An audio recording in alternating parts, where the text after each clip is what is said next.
தினமலர் நேயர்களுக்கு வணக்கம். உரைகள் நிகழ்ச்சிக்கு உங்கள் அனைவரையும் அன்போடு வரவேற்கிறோம். வேலூர்ல தமிழக வெற்றி கழகத்தோட தலைவர் திரு விஜய் அவர்கள் பேசும்பொழுது கூட்டணி பத்தி ஒரு சில விஷயங்களை பேசினார். அதாவது அறிவாலயத்தினுடைய நிழல்ல ஒதுங்குறவங்கள கூட டக்குன்னு கூப்பிட்டு ஒரு கூட்டணி அமைச்சிடுறாங்க. அதுவும் மட்டும் இல்ல, தாங்கள் அவங்க ஊழல்ல சம்பாதித்த அந்த பணத்தை பங்கு கொடுத்து அவர்களை பங்குதாரர்களாக ஆக்குறாங்க.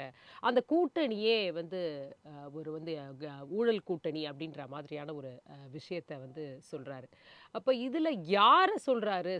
ஸ்டாலின் கூட்டணி அப்படின்ற விஷயத்த அவர் சொல்றாரு. அப்ப ஸ்டாலின் கூட்டணினா திமுகவை பற்றி அந்த மாதிரி கிண்டல் பண்றாரா, இல்ல கூட்டணி கட்சிகளை பார்த்து கல்லாப்பெட்டி அப்படின்ற ஒரு விஷயத்த கூட்டணி அப்படிங்கிறார். அது கல்லாப்பெட்டின்னு யார சொல்றாரு அப்படின்ற ஒரு கேள்வி இருக்கிறது. அப்ப கூட்டணி ஆட்சியிலும் பங்கு, அதிகாரத்திலும் பங்குன்னு நாம தான் கொளுத்தி போட்டோம். அப்ப அதுதான் இப்ப வெடிக்குது அப்படின்னு போன கூட்டத்துல பேசுறாரு. அப்ப நீங்க எந்த அடிப்படையில் அதை கொளுத்தி போட்டீங்க? அது ஏன் ஒர்க் ஆகல? அதே நேரத்துல இப்போ இந்த கல்லாப்பெட்டி கூட்டணி அப்படின்ற சொல்றதுக்கான காரணம் என்ன? யாரை அவர் சொல்கிறார் அப்படின்னு பேச வேண்டியிருக்கிறது.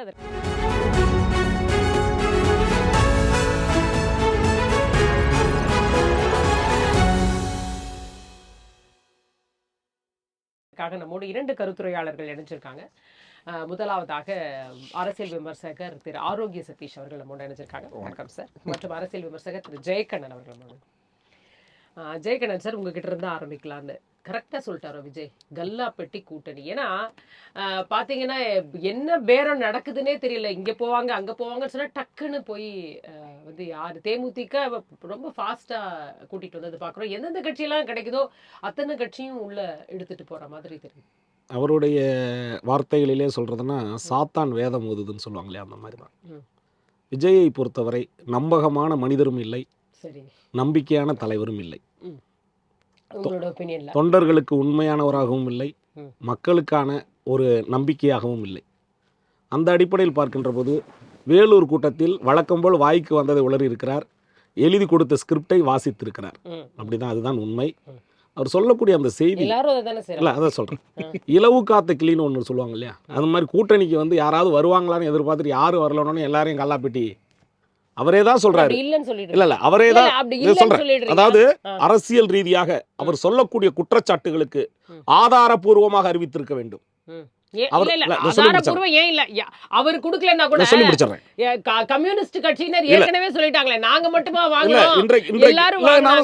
இன்றைக்கு இருக்கிற தேர்தல் அரசியல் அதற்கு சாத்தியம்தான், அதை தவிர்க்க முடியாது. இன்னொரு செய்தி, அதாவது விஜய் அவர்கள் முதல்ல அவரே தான் சொல்லிக்கிறார்ல பெருமையா, நான் தான் கூட்டணி ஆட்சிக்கு வித்துட்டேன், கூட்டணி ஆட்சியை பற்றி விமர்சனங்களுக்கு மற்றது வெளியில தெரியறதுக்கு மற்ற கட்சிகள் விவாதங்களை ஏற்படுத்தியது என்னுடைய கட்சி தான். அப்படிப்பட்டவர் கூட்டணி கட்சிகளை இது போன்று பேசுவது தவறானது. இன்றைக்கு வரைக்கும் காங்கிரஸை தமிழக வெற்றி கழகத்தோடு கூட்டணி அமைக்க வேண்டும். காங்கிரஸ் மீது ஊழல் குற்றச்சாட்டு இல்லையா? காங்கிரஸ் மீது இல்ல இல்ல அப்படின்னு சொல்லிக்கிட்டு இருக்காங்க இல்லையா, அதுக்காக சொல்றேன். அதாவது ஆரம்பத்தில் இருந்து நீங்க முதல்ல தமிழக வெற்றி கழகம் என்ற ஒரு கட்சியை ஆரம்பித்தவுடன் அவர்களுடைய அடுத்த நகர்வே திராவிட முன்னேற்ற கழகத்திலிருந்து கூட்டணி கட்சிகளை எதையாவது தன்னுடைய கூட்டணிக்கு வர வைக்க முடியுமா, அதற்கு ஏதேனும் பேரங்கள் பேச முடியுமான்னு ஆரம்பித்த கட்சி தான் தமிழக வெற்றி கழகம். இன்றைக்கு அவர் ஏதோ புதிதா ஒருவேளை அந்த பேரத்தினால் தான் அவங்க கூட்டணியே அமையாமல் போய்விட்டது. அதனால அவர் அதை கரெக்ட்டா புரிஞ்சுக்கிட்டாரு. என்ன நடந்திருக்கும், எப்படி வந்திருப்பாங்கன்றத அந்த ஸ்ட்ராட்டஜி அவர் புரிஞ்சிட்டு இருக்காரு. பல முறை சொல்றேன், விஜய் அரசியல் அந்த வருகையை நான் எதிர்ப்பவன் அல்ல. விஜயனுடைய அந்த அரைவேக்காட்டுத்தனத்தை எதிர்க்கிறேன். அரசியல் புரிதல் இல்லாமையை எதிர்க்கிறேன். இன்னும் சொல்ல போனால் தமிழக மக்களை முட்டாளாக நினைக்கின்ற அந்த மனப்பான்மையை எதிர்க்கிறேன். என்ன புரியல, தமிழக மக்களை அவர் எங்க, அதாவது ஒரு செய்தி எடுத்த எடுப்புலே சொல்றாரு, என்னை எதிர்ப்பது, என்னை விமர்சிப்பது, தமிழக மக்களை என்ன நீ செஞ்சிருக்க விஜய் பாத்துக்கிற, இந்த தமிழக மக்களுக்காக நீ செய்தது என்ன செய்யறதுக்கு தானே வந்திருக்க சொல்றேன். அரசியல் ரீதியாக நான் சொல்லி முடிச்சறேன். ஒரு மனிதன் இத்தனை ஆண்டு காலமாக நீ திரைப்படத் துறையில் இருந்தாய், திரைப்படத் துறையில் என்ன சாதனை செய்தாய், அங்க இருக்கக்கூடிய உன்னுடைய சக நடிகர்களுக்கு என்ன செய்திருக்கிறாய், தொழில்நுட்ப வல்லுநர்களுக்கு என்ன செய்திருக்கிறாய், அங்க இருக்கிற துணை நடிகர்களுக்கு ஏதாவது உதவி செய்தது உண்டா, ஏதாவது ஒரு பதிவு, ஏதாவது நடிகர் சங்கம் சார்ந்த நிகழ்வுகளிலோ அல்லது உங்களுடைய அது துணை சங்கங்கள் ஏதோ ஒன்று, திரைப்படங்களில் நீ பணியாற்றிய காலத்தில் இன்னும் சொல்லி முடிச்சிடறேன். ஏறத்தாழ ஒரு 60-70 படம் நடிச்சிருப்பான்னு நினைக்கிறேன். அது சார்ந்த யாரேனும் ஒரு மனிதன், ம். எத்தனையோ நடிகரை பத்தி இப்ப விஜயகாந்தை பத்தி எல்லாம் அவங்க துணை நடிகர்கள் பேசுறதோ, மற்ற நடிகர்கள் உதவி செய்த விஜயை நான் எனக்கு இந்த உதவி செய்தார், விஜயால் நான் இந்த நல்ல நிலையில் இருக்கேன், எவனாவது ஒருத்தன் சொல்லியிருப்பானா? ஏன் நிறைய அவங்க மக்கள் தவறான தவறான மன்றமே தகவல், நிறைய தவறான பேருக்கு ஒரே ஒரு செய்றாங்க செய்தி முடிச்சிடறேன். அப்படிங்கிறது தானே விஜய் என்ற ரொம்ப வருடமாவே ஒரே ஒரு பேசப்பட்ட விஜய் என்ற நபர் சுயநலம் பிடித்த, இன்னும் சொல்லப்போனால் திரைப்பட பிரபலத்தை தன்னுடைய அரசியல் நுழைவுக்கு பயன்படுத்திய மிக மிக மிக இன்னும் சொல்லப்போனால் அரசியலுக்கு தகுதியற்ற நபர். அரசியலுக்கு வந்துட்டாருன்றதுனால இதை பேசுறீங்க. அந்த அந்த அடிப்படையில் பார்க்கின்ற பொழுது அவருடைய ஒவ்வொரு வார்த்தையிலும் பொய்யானவை, தமிழக மக்களை திசை திருப்பும் வண்ணம் பேசுகின்ற அந்த பேச்சு என்பது இல்ல, வன்மையாக கண்டிக்கிறது. எப்பயுமே ஒரு பிரச்சனை வரும்பொழுது திமுகவுமே எல்லாருக்குமான தமிழ்நாட்டிற்கான பிரச்சனையாக அதை மாத்துறது தானே வழக்கம். இப்ப அதை அவர் கையில எடுத்துட்டாரு அப்படின்ற அப்படிலாம் கோவமா இருந்தது இன்னைக்கு? கிடையாது. நான் என்ன சொல்றேன், ஆ. ஒரு ஒரு ஒரு வாதத்துக்காக கேட்குறேன். இப்போ இவரை வந்து யாராவது குறை சொல்லிட்டாங்கன்னா, இப்போ இவர் மீது ஏதோ குற்றச்சாட்டு சொன்னாங்கன்னா, அது தமிழக மக்கள் மீது குற்றச்சாட்டுன்னா, நீ எந்த அடிப்படையில் தமிழக மக்களோட நின்றுகள் இது வரைக்கும்? காவிரி பிரச்சனையில் குரல் கொடுத்தது உண்டா? ஈழத்தமிழர் பிரச்சனையில் குரல் கொடுத்தது உண்டா? ம். இல்லை இந்திய எதிர்ப்பு போராட்டத்தில் ஏதோ தமிழக மக்கள் பக்கம் நின்றுருக்கிறாயா? உன்னுடைய அரசியல் அதாவது உன்னுடைய அரசியல் கருத்து என்ன? உன்னுடைய கொள்கை என்ன? நீ எதிர்க்கக்கூடிய பாரதிய ஜனதா மீது நீ வைத்திருக்கக்கூடிய விமர்சனங்கள் என்ன? திராவிட முன்னேற்ற கழகத்தை எதிர்க்கிறாய் என்றால் அது குறித்து உன்னுடைய செயல்பாடுகள் என்ன? இதெல்லாம் கேட்க மாட்டாங்களா? ஒவ்வொரு ரைட். இப்ப இந்த பாருங்க. நீங்க கேள்வி எழுப்பிட்டீங்க. நம்ம ஆரோக்கிய சதீஷ் அவர்கள்ட்ட பேசலாம். இப்ப வந்து எந்த அடிப்படையில அவர் வந்து இந்த விஷயத்தை குற்றச்சாட்டை கல்லா பெட்டி அப்படின்றது வந்து ரொம்ப ஒரு எப்படியா இந்த விமர்சனத்தை எப்படி வைக்க முடியுது? ஏன்னா கூட்டணினா இன்றைக்கு வந்து அரசியல்ல ஒரு தேர்தல்ல நிக்க எல்லா கட்சிகளும் வந்து அந்த அளவுக்கு பவர்ஃபுல் இல்ல. ஒரு தேர்தலுக்கு சாதாரண செலவு செய்யறது கூட சில கட்சிகளுக்கு நிதி தேவைப்படலாம். அப்படிப்பட்ட நிதியாக கூட இருக்கலாம். இல்ல கொடுக்காம கூட சில கட்சிகள் பயணிக்கலாம். எந்த அடிப்படையில விமர்சிக்கிறார்? இப்ப யாரை விமர்சிச்சிருக்கார்? திமுக விமர்சிச்சிருக்காரா இல்ல கூட்டணி கட்சியை இல்ல பார்த்து? இப்ப நீங்க சொன்னதே ஒண்ணே ஒரு சாட்சி. அதாவது கம்யூனிஸ்ட் கட்சி வந்து 15 கோடி வாங்கினது வந்து ஒத்துக்கிட்டு, ம்.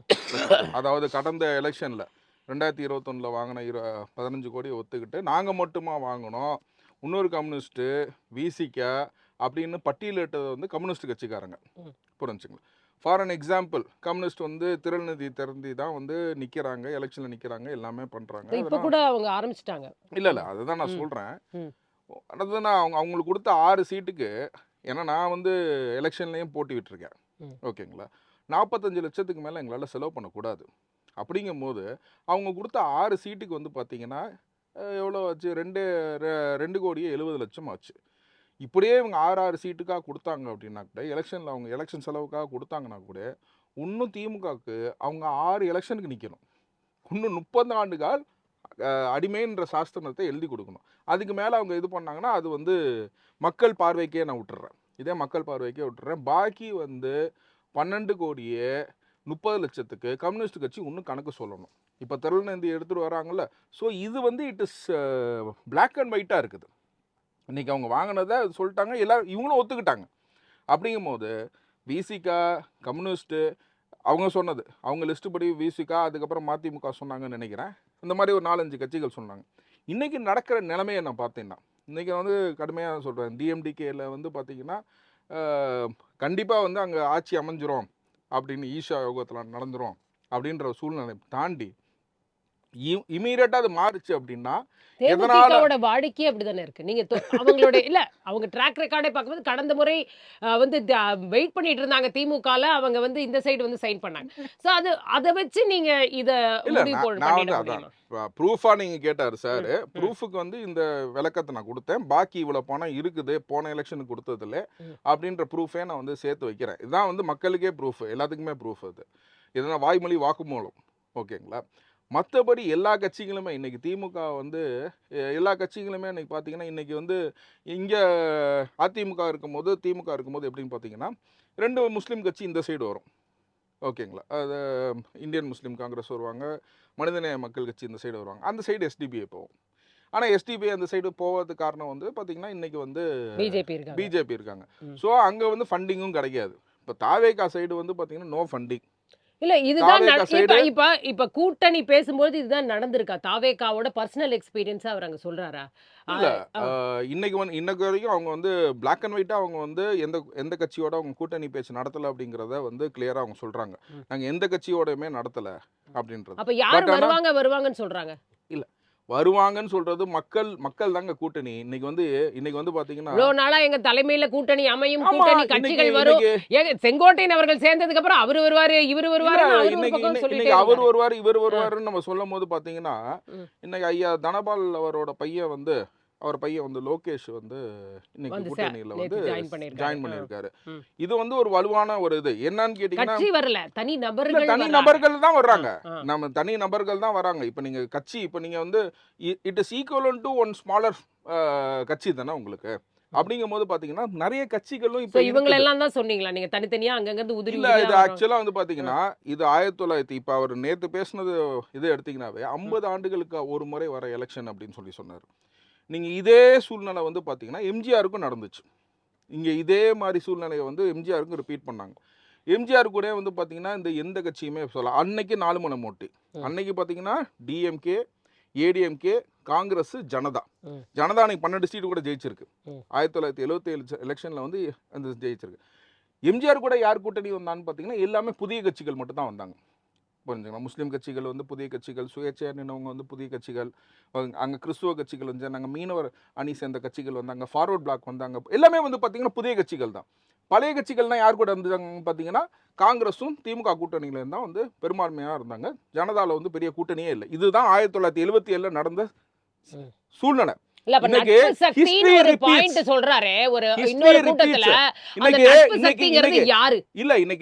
ரிப்பீட்ஸ் சொல்றது காரணம் வந்து என்னன்னு கேட்டீங்கன்னா, இன்னைக்கும் சில கட்சிகள்லாம் வந்து, அதாவது நீங்க சொல்லுவீங்க இது வந்து ஸ்மால் கட்சி, இது சின்ன கட்சினா கட்சி தான், ஓகேங்களா? அந்த கட்சிகள்லாம் வந்து அப்ரோச் பண்ணிட்டு இருக்காங்க, பேச்சுவார்த்தை நடத்திட்டு இருக்காங்க. கூட்டணி அமையும் இல்ல என்னன்னு கேட்டீங்கன்னா சின்ன சின்ன கட்சிகள், அது சின்ன கட்சிகள் வைக்கிறது தான் வந்து பாத்தீங்கன்னா தாவேகாக்கு ஒரு பிளஸ். இன்னொன்று வந்து என்னன்னு கேட்டீங்கன்னா, இது வந்து சின்ன கட்சிகள் வந்து பார்த்தீங்கன்னா அவங்க சின்னத்திலே அவங்க போட்டிடுவாங்க. இந்த சின்னத்தை கொண்டு போய் சேர்க்கறதும் ரொம்ப ஈஸி.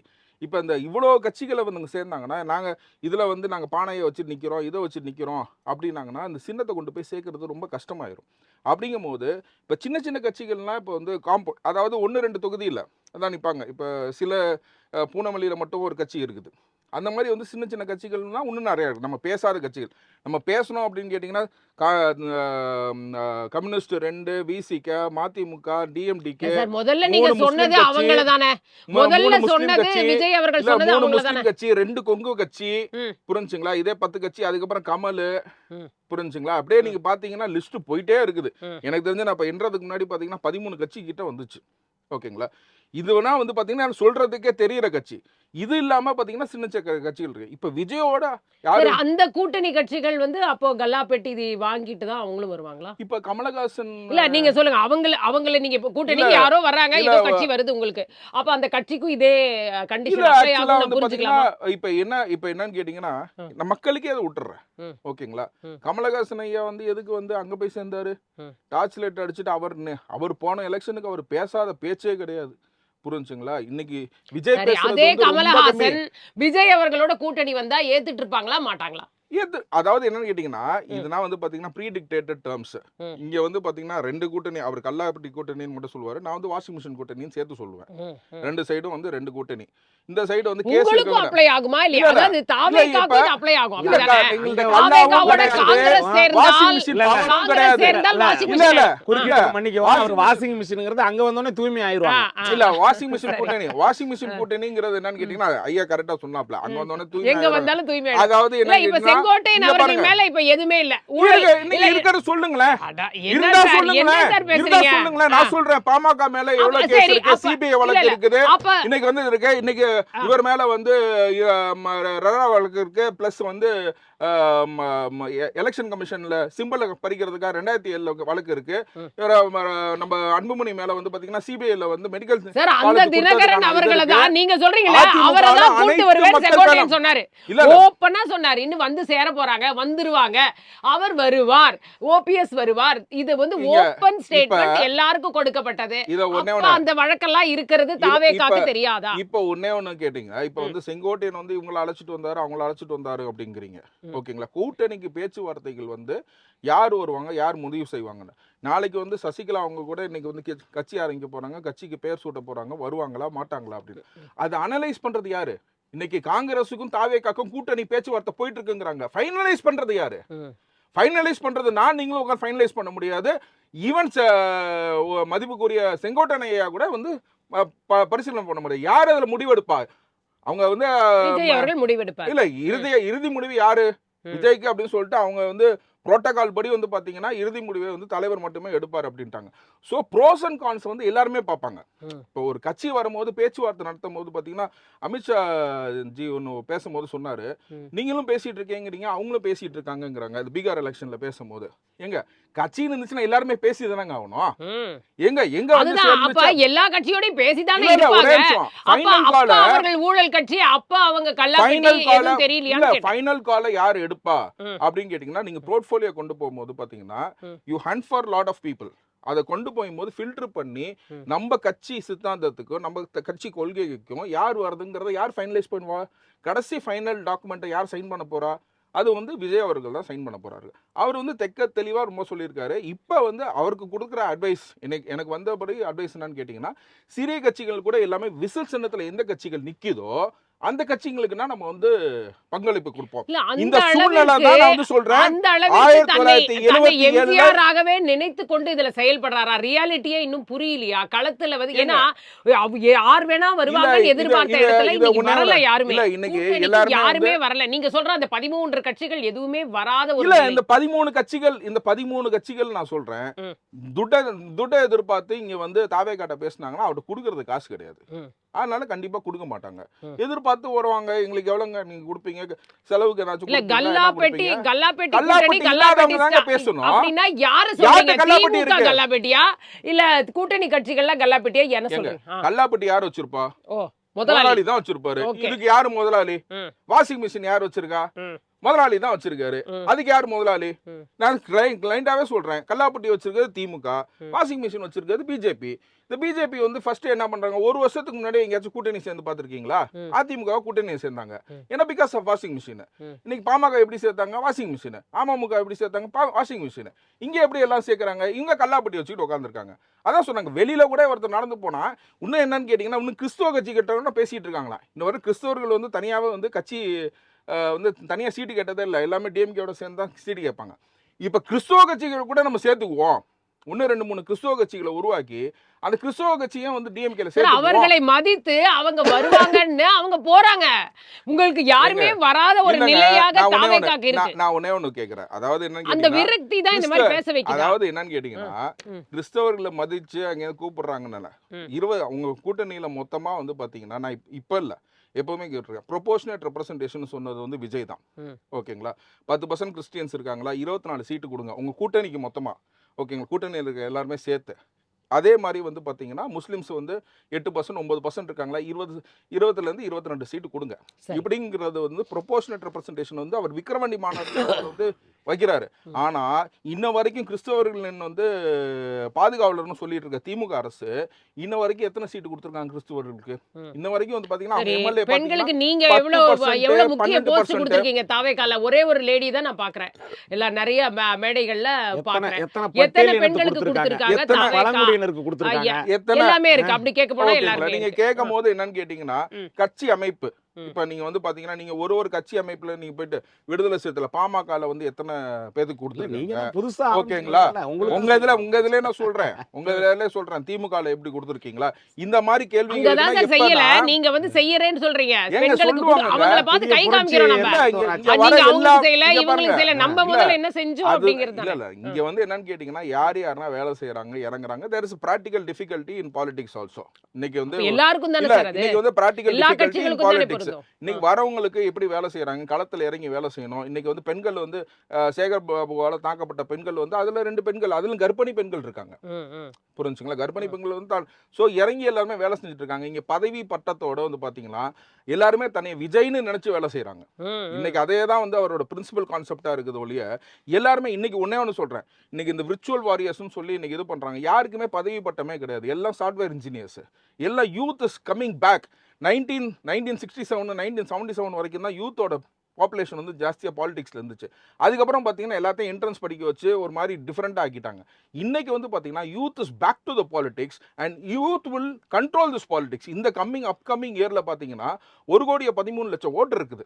இந்த 1,13,00,000 ஓட்டு எப்படி ஸ்ப்ரெட் ஆயிருக்கு, எவ்வளோ ஃபேமிலிஸில் இருக்குது, அங்கே ஒரு விஜய் இருக்காரு அப்படின்னு நேற்று அவர் டாப்பிக்கில் பேசும்போது பார்த்தீங்கன்னா அந்த ஒரு விஜயும் தான் அவங்கவுங்க ஃபேமிலிஸை வந்து கேன்வாஸ் பண்ணுறாங்க. சரி சார், புரிஞ்சுங்களா? நீங்க ஊழலை பத்தி எல்லாம் பேசுறீங்க. இருங்க, ஒரே கேள்வி எடுத்துக்கோங்க. இளைஞர்களா வாக்களிக்கட்டும், உங்களுக்கு நான் வேண்டாம்னு சொல்லல. ஒரு நிமிஷம் இந்த கேள்வி எடுத்துக்கோங்க. பொறுப்புகள் வரும்போது எல்லாத்துக்குமே பொறுப்புகள் ப்ரொபோர்ஷனேட்டா அவர் சரி, கொடுப்பாரு. கொடுக்குறீங்க.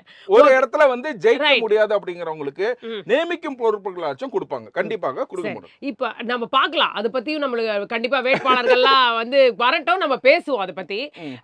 இப்ப ஊழலை பத்தி அடுத்தவங்களை கை காட்டும் போது ரொம்ப ஈஸியா இருக்கு. ஆனா நம்ம நார்மலா ஒரு சம்பாதிக்கிற பணத்துல ஒரு வருமான வரி கட்டணும் அப்படிங்கறதையே நம்ம மறைச்சு நம்ம வேலை இது வந்து பார்க்கறோம். ஒரு தப்பான அப்ப அதை எப்படி ஜஸ்டிஃபை பண்ண இல்ல போறோம்? இது ஒரு தப்பான புரிதல்.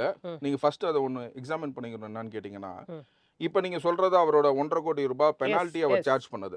பெனால்ட்டிக்கு அகேன்ஸ்டா யார் கேஸ் போட்டது? விஜய் அவர்கள் வந்து இப்ப வந்து ஐடி டிபார்ட்மெண்ட்டை பொறுத்த வரைக்கும் பாத்தீங்கன்னா தேர் ஆர் லெவல்ஸ். புரிஞ்சுங்களா? அசஸிங் ஆஃபீஸர் வந்து உங்களுக்கு அசஸ் பண்ணிட்டு சார் நீங்க இவ்வளவு கட்டணும்னு சொல்லுவாங்க. அது சொன்ன உடனே பாத்தீங்கன்னா அசஸிங் ஆஃபீஸர் வந்து இல்ல சார் நீங்க சொல்றது தப்பு, நான் இது கட்ட வேண்டாம் அப்படின்னா கமிஷனர் ஆஃப் அப்பீல்ஸ்ட்டு போவோம். கமிஷனர் ஆஃப் அப்பீல்ஸ்ட்ட போகும்போது என்னன்னு கேட்டிங்கன்னா அவரும் வந்து இல்லை சார் நீங்கள் கட்டணும் பாரு.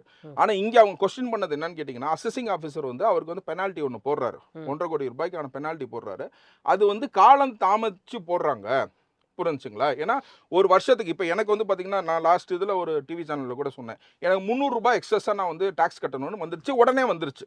உடனே ஆடிட்டர்கிட்ட ஃபோன் பண்ணி கேட்டேன், சார் 1000 ருபீஸ் வரைக்கும் நம்ம அடுத்ததில் சேர்த்து கட்டிக்கலாம், இப்போ ஒன்று நீங்கள் அவசரப்பட வேணாம் அப்படின்னு சொன்னாப்புல சரின்னு சொல்லிட்டு விட்டேன். ஏன்னா இல்லை நான் 1000 ரூபாய்க்கு மேலே போயிடுச்சுன்னா இதுக்கு ஒரு பெனால்ட்டி போடுவாங்க. இதுதான் வந்து ஒரு நார்மல் நான் பண்ண கேல்குலேஷனும் அவங்க பண்ண கேல்குலேஷன்லையும் உள்ள டிஃபரன்ஸ்.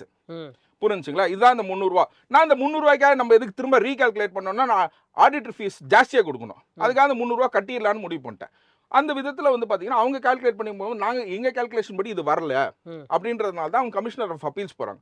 கமிஷனர் ஆஃப் அப்பீல்ஸ்லேருந்து பார்த்தீங்கன்னா இந்த டைம் ஃப்ரேம்குள்ளே எங்களுக்கு சொல்லலை சொல்லிட்டு லிமிடேஷன் பீரியட் தான் அவங்க அட்ரஸ் பண்ணுறாங்க. அதுக்கப்புறம் வந்து பார்த்தீங்கன்னா கமிஷனர் ஆஃப் அப்பீல்ஸும் வந்து பார்த்தீங்கன்னா லிமிடேஷன் பீரியட் இருக்குது அப்படின்னு சொல்லணும்னா ITATன்னு சொல்லிட்டு இன்கம் டேக்ஸ் அப்பீல் ட்ரைபுனல் பெசநகரில் இருக்குது. அதில் போயிட்டு கேஸ் போடுறாங்க. லிமிடேஷன் பீரியட் இல்லைன்னா அவங்க லிமிடேஷன் பீரியட் வந்து வெறும் இல்லை மெரிட்ஸில் டிஸ்கஸ் பண்ணலாம். இந்த கேஸில் லிமிடேஷன் மட்டும் லிமிடேஷனை வந்து நாங்கள் ட்ரைபுனல் டிசைட் பண்ண முடியாது. It should be decided only by the constitutional courtங்கறாங்க. கான்ஸ்டிடியூஷன் கோர்ட்டுக்கு தான் அதுக்கப்புறம் அப்பீல் வராங்க. அப்பீல் வந்து அவர் என்ன சொல்றாரு, லிமிடேஷன் வந்து கரெக்டா இருக்குது. This I am remanding back the matter to the ITAT to hear the matter on merits. to hear the matter on merits. அதாவது இவர் கட்டணுமா வேணாமா அப்படின்னு. இப்ப இல்ல கட்டணும் வேணாங்கறதே இன்னும் டிசைடே பண்ணல. இப்ப ITAT போனா என்ன சொல்லுவாங்கன்னு கேட்டிங்கனா மெரிட்ஸ்ல டிசைட் பண்ண மேட்டர் தான் நான் வந்து சொல்ல முடியும். So you go back to the assessing officer னு சொல்லி அவர் ஆர்டர் போடுவார். So it is in the preliminary level. இதுதான் வந்து மக்கள் வந்து புரியாம பேசுறது. அதாவது நான் கட்டணுமா வேணாமாங்கறது நான் கவர்மெண்ட் கிட்ட கூட this is my liberty. I have all and regulations. இந்த இடத்துல ரைட் நீங்க சொல்லிட்டீங்களா, இப்போ அவர்ட்ட போலாம். ஓகே, நீங்க தவறாக மக்கள் புரிஞ்சிட்டு இருக்காங்கன்னு சொல்றீங்க. ஆரோக்கிய சதி சொல்றத வன்மையா கண்டிக்கிறேன். தமிழக மக்களை பார்த்து குறை சொன்னா அது விஜய குறை சொன்ன மாதிரி. மக்கள் தவறா புரிஞ்சிட்டு இருக்காங்க, தவறா சொல்ல கூடாது. இல்ல இந்த வார்த்தைகள் நான் மக்களுக்கு தெளிவுபடுத்துறேன். ஏன்னு கேட்டீங்கன்னா இங்க மேரால very few நிறைய பேசிட்டாரு. ஓகேங்களா? மத்த எல்லா சேனலுமே it's in the hands of DMK கவர்மெண்ட்ங்கற அலிகேஷனை நான் சேர்த்து வைக்கிறேன். கொஞ்ச நாள் கழிச்சு நீங்களும் சொல்லுவீங்க. புரிஞ்சுங்களா? அதனால அந்த நியூட்ரல் சேனல்ல என்ன பேச கூப்பிட்டுருக்கீங்க. அதனால தெளிவுபடுத்துறதுக்கான டைமிங்க கொடுத்துருக்கீங்க. ஃபர்ஸ்ட் சொல்லுங்க மேடம், என்ன சொல்லணும் நான்? இல்ல ஒரு முக்கியமான இல்ல கல்லா பெட்டின்னு அவர் சொல்லும் பொழுதே இன்னொரு முக்கியமான விஷயத்தையும் சேர்த்து தான் சொல்லியிருக்காரு. அதாவது ஒருத்தர் தன்னுடைய அதாவது அரசியல்வாதியா ஆகிறதுக்கு முன்னாடி எந்த பொசிஷனுக்கு வர்றதுக்கு முன்னாடி அவருடைய என்ன சொத்துக்கள் இருந்தது, இன்னைக்கு அவர் சொத்துக்கள் எந்த அளவிற்கு வெளியில வந்திருக்கு, அவருக்கு அதை வந்து வெளிப்படையா அறிவிக்க முடியுமா, அப்படி ஒருத்தராவது இங்க அறிவிக்க முடியுமா அப்படின்ற ஒரு கேள்விகள். என்ன விஜய் அறிவிச்சிருக்காரு, விஜய் தான். அதனால தானே நீங்க கண்டுபிடிச்சு நாங்க ட்ரெயின் ஏரியா வந்தோம் ஒரு செய்தி. இந்த கதையெல்லாம் ரொம்ப சொல்லிட்டு இருக்காங்க. இவர் பார்த்த மாதிரி சொல்றாரு. அதாவது விஜயை பற்றி சொல்லுகின்ற போது இதுவரை அவர் நடித்த திரைப்படங்கள் பொதுவான எந்த கணக்கையும் காட்டினதே கிடையாது. அவர் சொல்லுகிற வருமான வரியை முறைப்படி தாக்கல் செய்தது கிடையாது. இன்னும் சொல்ல போனா சார், நிறைய இருங்க தயாரிப்பாளர் சொல்லி வந்து முடிச்சிடறேன். நிறைய திரைப்பட தயாரிப்பாளர் அவர்களால தலையில துண்டை போட்டு போனது தான் மிச்சம். இல்ல சார், திமுக புரியுதுங்களா? தரப்புல கூட இருக்கக்கூடிய ஒரே- ப்ரொடக்ஷன் நிறுவனம் கூட தயாரிச்சிருக்கு சார். இவருக்கு மட்டுமே சம்பளத்தை கொடுத்து அவங்க விட்டு அதை மட்டும் தான் பண்றாங்க. இவருக்கு மட்டுமே சம்பளத்தை கொடுத்து விட்டு அந்த தயாரிப்பு நிறுவனங்கள் தனியாக வந்து அதுக்கு பிறகு திரைப்படங்களை தயாரிக்கவில்லை என்பதுதான் உண்மை. ம். இன்னொரு செய்தி, அரசியல் ரீதியாக அவர் இல்ல சொல்லக்கூடிய சார், கருத்து- திரைத்துறையில இருக்கிறவங்க எல்லாருமே இது சொல்லி பண்ணுவாங்களோ? முடிச்சிடறேன். அதாவது திரைப்படம் இப்ப அரசியலுக்கு வந்தவர் இவருதான். ஏன்னா அவங்க அரசியலுக்கு வந்தவர் இவருதான். 22 இவரை பற்றி தான் வயசு பேசணும். அரசியலுக்கு எல்லாரும் தான் வர்றாங்க திரைத்துறை அங்க இருந்து. 170 கோடி வந்து பேரன் எடுக்க இல்ல, முடியல. இல்ல. அதாவது சார், நீங்க டாபிக்க பேர் மாத்தாதீங்க. சொல்லி டாபிக்க மாத்தாதீங்க. 170 கோடி இன்னைக்கு எங்க- இல்ல, டாபிக் அவர் என்ன எடுக்கிறது பண்ணுவாங்க? இருக்கட்டும். அவர் ஏற்கனவே இப்ப நடிகர்கள் அவர் இருக்காங்க. நீண்ட- திமுகவிலும் இல்ல, இருக்காங்களே. நீண்ட நேரமா அவர் பேசுவது இல்ல, நான் எதுவும் குறுக்கிடல. இல்ல, திமுகவிலும் நடிகர்கள் இருங்க. இருக்காங்கல்ல, இல்ல சார், அவங்களும் அதை இதான் சேர்த்து செய்யறாங்களா? அவர் நீண்ட நேரமா இவர் பேசும்போது நான் எதையுமே குறுக்கிடல, திரும்ப குறுக்கிட கூடாது. என்னுடைய பதில்களை கண்டிப்பா அவர் பேசுங்க, சரியா நீங்க கேட்கணும். பேசுங்க. வேலூர் அந்த மீட்டிங்ல பேசின விஷயங்களை நான் குறிப்பிட்டு சொல்வது அதாவது கல்லாப்பெட்டி என்று சொல்றாரு. அவர் யாரு? கல்லாப்பெட்டினா திராவிட முன்னேற்ற கழகத்தை கல்லாப்பெட்டியை நம்ம வாஷிங் மிஷின் நம்ம பிஜேபின்னு சொல்றாருன்னு நினைக்கிறேன். கல்லாப்பெட்டி உங்களுடைய கட்சியில முதல்ல இப்ப தோன்றின கட்சியில பொறுப்புகளுக்கு கொடுப்பதற்கு பணம் வாங்குகிற கட்சி. ம். சிரிச்சாலாம் பார்த்தா சார், உண்மையா பொய்யா சொல்லுங்க. அத புஷி ஆனந்த ஆமா, பார்த்து வீடியோ வருது. புஷி ஆனந்த பார்த்து பணம் கொடுக்கலனா நீ அந்த பொறுப்புக்கு வர முடியாது. அந்த மாவட்ட செயலாளர் பதவிக்கு இத்தனை லட்சங்கள், நீ அடுத்து அந்த தொகுதிக்கு நிக்கணும்னா இத்தனை லட்சங்கள் கொடுக்கக்கூடிய குற்றச்சாட்டுகள் உண்மையா இல்லையா? என்ன கேட்டா ஆரோக்கிய சதீஷ் வந்து அதிகாரப்பூர்வமா வந்திருக்காரா இல்லையான்னு எனக்கு தெரியாது. கரெக்ட், நீங்க சொல்றது கரெக்ட். ஆனால் உண்மையிலேயே எல்லாரும் இப்படி இல்ல, தோன்றுகின்ற போதே தோன்றுகின்ற போதே தேர்தலுக்கு முறைகேடுகளுடன் தோன்றுகின்ற கட்சி Right. நியாயமான கட்சியா? தேர்தலுக்கு வந்து நம்ம வந்து வேட்பாளரா ஒருத்தர் போகும்போதே எல்லா படிவமும் நம்ம இல்ல, சொத்துக்கள் விவரங்கள்லாம் கொடுக்குறோம். அது வந்து நிச்சயமாகவே இல்ல, சொல்லி உண்மையா முடிச்சிடுறேன். இருக்கா? இல்ல. அதை தாண்டி இப்ப பல முறைகேடுகள் வருது. அதுக்கு என்ன பதில் சொல்ல போகுது? இப்படிப்பட்ட கட்சி தான் மற்றவர்களை பார்த்து இவ்வளவு குறைகள் குற்றங்களை சொல்லக்கூடிய கட்சியா இருக்கு. விஜய் என்பவர் வெளிப்படைத்தன்மை இல்லாத ஒரு நபர். இன்னும் சொல்ல போனா அந்த வெளிப்படைத்தன்மை திமுகல இருக்கான்னு நான் நினைக்கிறேன், என்னைக்கு நாங்க சொன்னோம் என்ன சொன்னீங்க? உங்களை மாதிரி நாங்க வந்து நீங்களும் எதிர்க்கட்சிகளை பார்த்து ஊழல் கட்சி தான் சொல்றீங்க. ஒரே ஒரு செய்தி ஊழல் கட்சி, வாஷிங் மெஷின் கட்சி எல்லாமே சொல்றீங்க. அடிமை கட்சி. இருங்க, நீ சொல்லு. அவர் பேசும்போது நீங்க பொறுமையா கேக்குறீங்க. நான் உங்களுக்கும் பேசும்போது அந்த நீங்க கேள்விதான் நான் சொல்லுங்க. நான் கேக்குறேன். பொறுமையா கேட்கிற கேள்விக்கு நீங்க பதில் சொல்லுங்க. இந்த விஜய் என்ற நபர் பேசுகின்ற அத்தனையும் அவர் சொல்லுகின்ற கருத்துக்களை அரசியல் கட்சிகள் மீது வாரி இறக்கின்ற இந்த குற்றச்சாட்டுகளுக்கு இந்த கட்சி வந்து முதல்ல தகுதியான கட்சியா?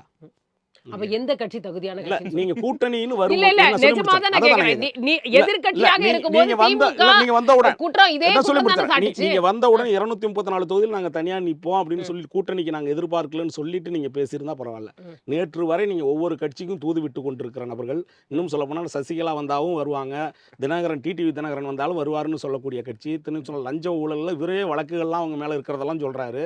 இவ்வளவையும் தாண்டி தாவேக்காக வந்தா அவங்க நல்லவங்க, மற்றபடி போனா அவங்க கல்லாப்பெட்டி சிங்காரம். திமுகவும் அதே தானே சார். செந்தில் பாலாஜி அவர்கள் வெளியில இருந்த போது வந்து வேற மாதிரி தெரிஞ்சாரு. சொல்றேன், உள்ள வந்த உடனே நீங்க அவர் தானே கரெக்ட்டா சொல்றீங்க. தெரியுறாரு. எங்களுக்கு அந்த இதுதான் கட்சி எல்லா அந்த கட்சிக்கும் கட்சிகள்ல இருந்து நாங்க வந்து புதுசா வந்து எங்களுக்கு வந்து நாங்க வந்து ஒரு புதிய புரட்சியை உருவாக்கக்கூடிய கட்சி.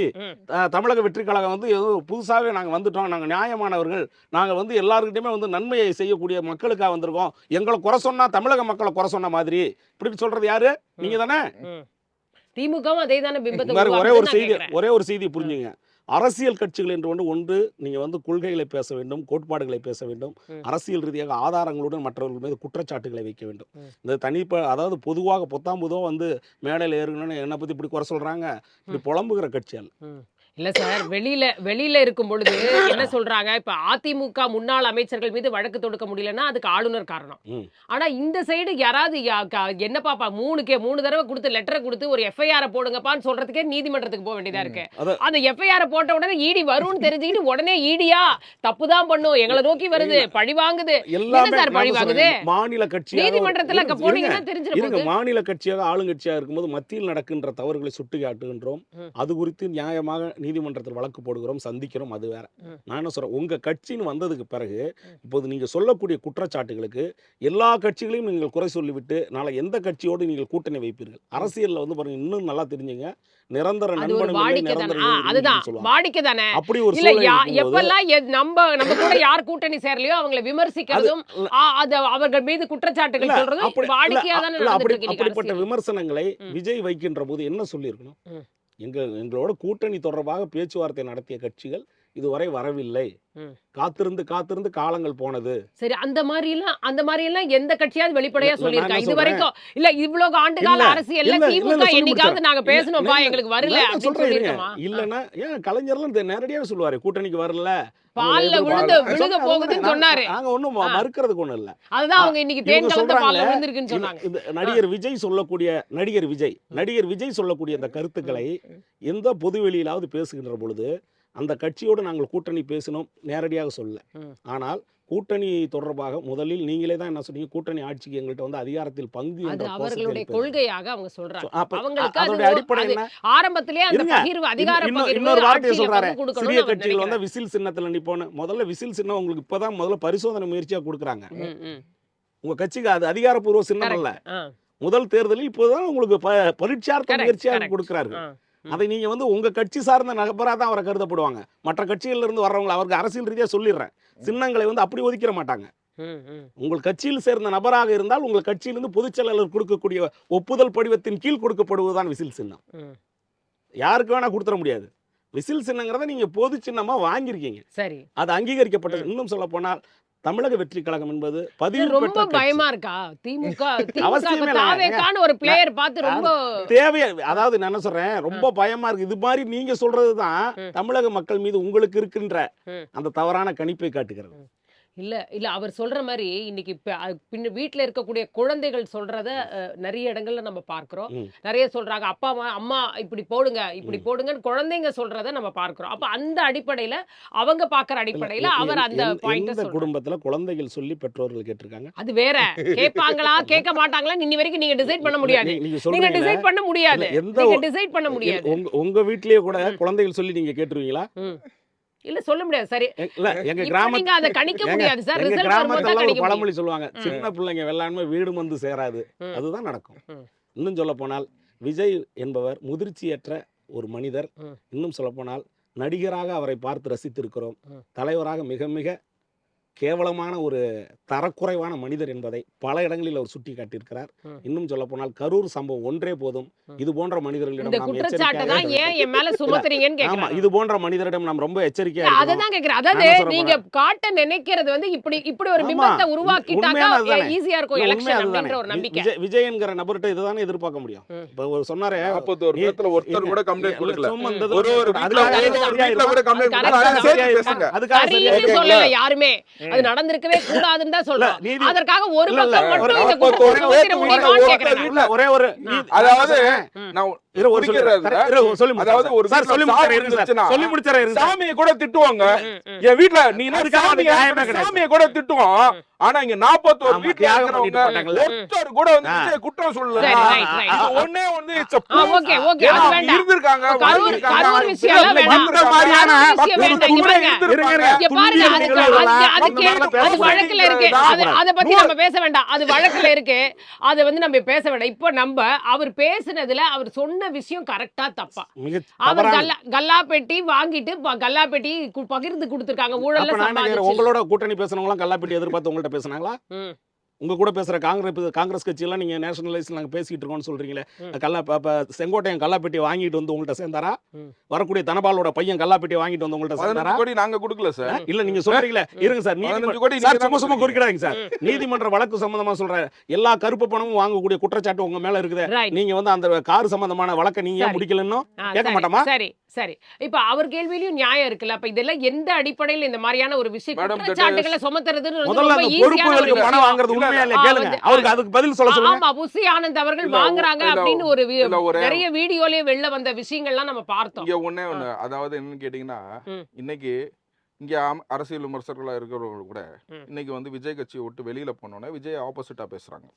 அப்படிங்கும் போது வந்து பாத்தீங்கன்னா ஒரு நபர்களை நீங்க பேச வேண்டிய வீடியோவை காட்டுறது வந்து இது ஒரு அர்த்தமற்ற இது. அந்த மாதிரி காட்டணும்னா ஒரு 10 வீடியோ 20 நீண்ட காலமா இருந்தவங்க வீடியோ வந்து நீண்ட காலமா இருந்தவங்க காட்டலாம். நீண்ட காலமா மன்றத்துல இருக்காங்க. நான் வந்து என்னன்னு கேட்டீங்கன்னா, இன்னைக்கு அவங்க ஆதாரபூர்வமா பேசுங்கிறாங்கல்ல, ஓகேங்களா? பராசக்தி படத்துக்கு வந்து 170 கோடி ரூபாய் போட்டு எடுக்கிறதுக்கு 22 வயசு பையனுக்கு வந்து தகுதி இருக்குது. டான் பிக்சர்ஸ் அப்படிங்கும்போது 22 எல்லாம் மேஜருங்க.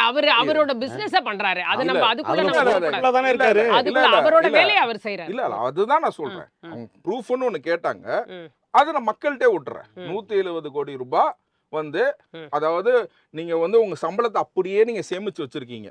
நீங்க வந்து எம்எல்ஏ, உங்க அப்பா எம்எல்ஏ, அப்படி நீங்க கேட்டீங்கன்னா நீங்க விஜய் அவர்கள் தன்னுடைய திரைப்படத்திற்கு வாங்குற அந்த பணத்தை அவர் முழுமையா வெளியில சொல்லுவாரா, காட்டுறது அப்புறம் சொல்லுவாரா?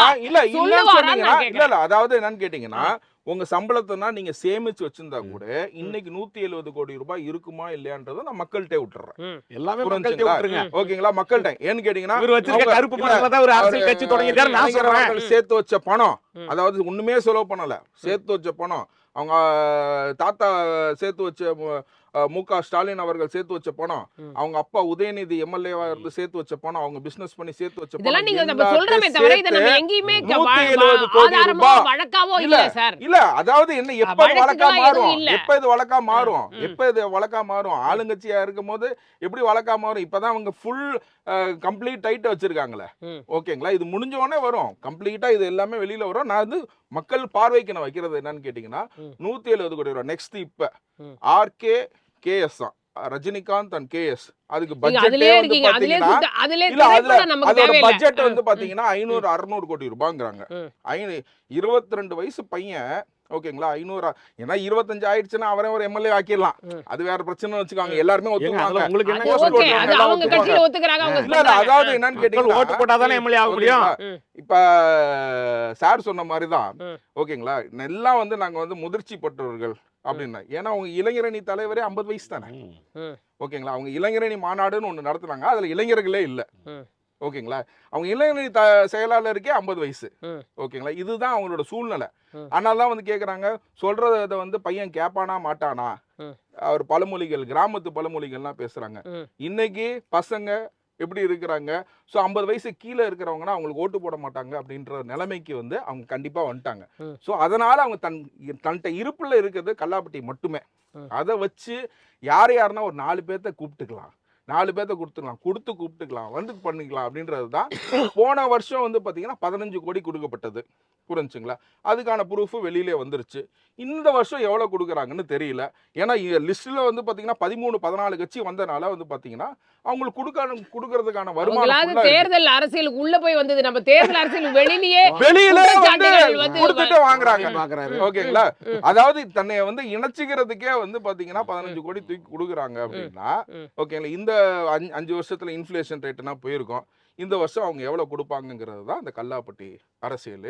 அது ஒரு விரக்தி தானா அப்படின்றது தான் கேள்வி. அதாவது கூப்பிட்டு கதவெல்லாம் திறந்து வச்சா யாருமே வரல, எல்லாரும் அங்க போறாங்க அப்படின்ற மாதிரி. எப்படின்னு கேட்டீங்கன்னா, இன்னைக்கு வந்து ஒரு எம்எல்ஏ ஆனா சம்பளம் எவ்வளவு? 1.25 லட்சம் ரூபாவா, 2 லட்சம் ரூபாவா? இவங்க நேரா கூப்பிட்டு ஒரு 15 கோடி கொடுக்குறாங்க. போன எலெக்ஷன்ல அவங்க கொடுத்தது 15 கோடி. இந்த எலெக்ஷன்ல கூப்பிட்டு ஒரு 20 கோடி கொடுக்குறாங்கன்னு வச்சுக்கோங்களேன். அதே 15 கோடியே கொடுக்குறாங்கன்னு வச்சுக்கோங்களேன். It is a big number for them. புரிஞ்சுங்களா? இதுதான் வந்து மணி அரசியல். இப்போ எதுக்கு வந்து ஓட்டுக்கு காசு கொடுக்கறது?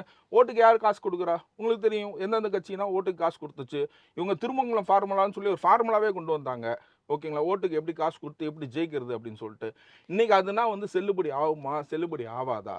இன்னைக்கு வந்து தலைவர்களையும் கட்சிகளையும் காசு கொடுத்து வாங்கிடலாம். ஒரு பயமா மாறிடுச்சா? எல்லாரும் ஒரு இடத்துல போய் சேர்றாங்க. நம்ம வந்து ஓவரா நம்ம 40%, 35% சொல்லிட்டோம். இப்ப எப்படி வாக்குகள் வரும் அப்படின்ற ஒரு பயம் வந்து எந்த விதமான டைமென்ஷனுமே கிடையாது. நீங்க எல்லா கருத்து கணிப்புல நீங்க எடுத்து பாத்தீங்கன்னா தெரியும். நீங்க எல்லா கருத்து கணிப்புல நான் ஒண்ணே தான் சொல்லுவேன், எஸ்சிஆரை நீக்கிடுங்க. ஓகேங்களா? புது வாக்காளர்கள் 1,13,00,000 பேரை சேர்த்துங்க. நீங்க விஜய்க்கு எவ்வளவு கொடுக்குறீங்க? ஜெனரலா நீங்க எந்த கட்சி, நீங்க 2 கட்சி தான் வந்து வாக்கெடுப்பு எடுக்கிறாங்க. ரெண்டு கூட்டணி தான், வாஷிங் மிஷினும் கல்லாப்பட்டியும் தான் எடுக்கிறாங்க. எல்லாருமே வந்து விஜய்க்கு வந்து 20 to 25% கொடுக்குறாங்க. ஓகேங்களா? 25% அதுல நான் என்ன சொல்றேன், எஸ்ஏஆரை நீக்கிட்டு புதிய வாக்காளர்களை சேர்த்துக்குவாங்க. ஏன்னா புதிய வாக்காளர்கள் சர்வே நடத்தல, தாவேகாவும் சர்வே நடத்துது. சந்தடி சாக்குல அவங்களுக்கு நீங்க எப்படி கண்டுபிடிக்கிறீங்க? இல்ல நான் வந்து என்ன சொல்றேன்னா, நான் தாவேகா சர்வேவே நான் எடுத்துக்கல. சரி, கணக்குல வைக்கல. ஏன்னா தன்னை பத்தி பெருமையா பேசுறது நிறைய பேர் இருப்பாங்க. ஆனா தாவேகா சர்வே நான் எடுத்துக்கல. நான் சேர்றது வந்து இந்த 2 கூட்டணியோட சர்வே மட்டும் தான் நான் எடுத்துக்கிறேன். இந்த 2 கூட்டணியில என்ன சொல்லியிருக்காங்க, விஜய்க்கு 25% வரும்னு இருக்காங்களா? அது அவங்க எடுத்த சர்வேல நான் ஒரே ஒரு கேள்வி மட்டும் தான் வைக்கிறேன். நீங்க அடிஷனலா வந்து 1 கோடி, ஏன்னா போன வாட்டி போட்டவங்க பாப்புலேஷன்ல இருந்து எவ்வளவு கன்வெர்ட் ஆகுது தான் அவங்க பாத்துருக்காங்க. புரிஞ்சுங்களா? அதனால தான் வந்து பாத்தீங்கன்னா ஒரு சர்வேல வந்து சொன்னாரு, நான் சர்வே எடுக்கல, how the vote changes happened. upon the Esther 21 election. எலெக்ஷனுக்கும் Esther 24 எலெக்ஷனுக்கும் election probability அப்படின்றது தான் வந்து 20% 25% கொடுக்குறாங்க. அதுலேருந்து நான் வந்து என்ன சொல்கிறேன், SAR மைனஸ் பண்ணிக்கோங்க. இன்றைக்கி அவர் தொகுதியில் வந்து பார்த்தீங்கன்னா, முதலமைச்சர் தொகுதியில் வந்து பார்த்தீங்கன்னா 3,20,000 ஓட்டுலேருந்து பார்த்தீங்கன்னா 77 வந்து 1000 கம்மியா இருக்கு. 70,000 கம்மியாச்சு. ஸோ ஐ திங்க் 240 என்னமோ ஒன்று கம்மியாக இருக்கு. ஸோ இந்த கணக்குனா எடுத்துக்கோங்க. ப்ளஸ் 1,13,00,000 புது வாக்காளர்களை சேர்த்துக்கோங்க. அந்த புது வாக்காளர்கள் யாருக்கு ஓட்டு போடுவாங்கங்கிறது நான் உங்கள்கிட்ட விட்டுறேன். நான் வந்து இவங்க தான் ஓட்டு போடுவாங்க, நம்ம தான் விமர்சனம் தானங்க பண்றோம். நான் வந்து தாவேக்காக்கு நான் வந்து இல்லை. ஸோ அது நான் மக்களுக்கு வந்து தெளிவுபடுத்துறது தான் நான் பேசுறேன். ஓகேங்களா? இவங்க ஓட்டு போட்டாங்க அப்படின்னா ஸோ நெக்ஸ்ட் யார் ஜெயிக்க போறா அப்படிங்கிறது தான். சரி, பொறுத்திருந்து பார்க்கலாம். கருத்துக்களுக்கு மிக்க நன்றி. தேங்க்யூ.